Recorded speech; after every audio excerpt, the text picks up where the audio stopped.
Surat police દ્વારા પ્રતિબંધિત MD drugs સાથે 3ની ધરપકડ કરી। સુરત પોલીસે ₹8,01,400 પ્રતિબંધિત એમડી ડ્રગ્સ સાથે 3ની ધરપકડ કરી।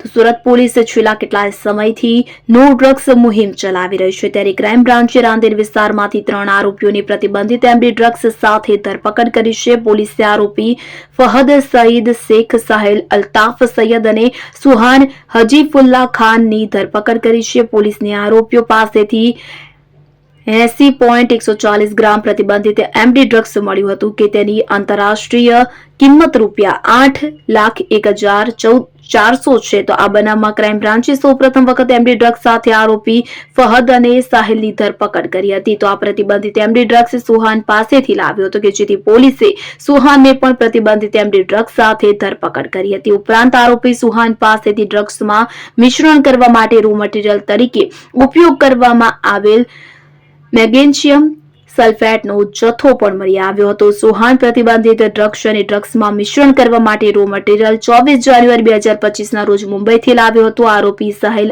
અગાઉ વર્ષ 2019માં પોતાના કાકાની હત્યા કરી હતી કે જેથી સાહિલ 6 મહિના સુધી જેલમાં પણ હતો, પછી પાસામાં 7 મહિના જેલ પણ ભોગવી ચૂક્યો છે। આ ઉપરાંત પણ પોતે 2 વખત રાંદેર પોલીસ સ્ટેશનમાં મારીના ગુનામાં પકડાઈ ચૂક્યો છે। આરોપી ફહદ શેખ તથા સાહિલ સૈયદ સાળો બનેવી થાય છે। તો બંને આરોપી અગાઉ વર્ષ 2022માં પુણા પોલીસ સ્ટેશનમાં કોકેન સાથે પકડાઈ ચૂક્યા છે। હાલ સમગ્ર મામલે ક્રાઇમ બ્રાન્ચે 3 આરોપીઓ વિરુદ્ધ NDPS એક્ટ મુજબનો ગુનો નોંધી કાર્યવાહી હાથ ધરી છે।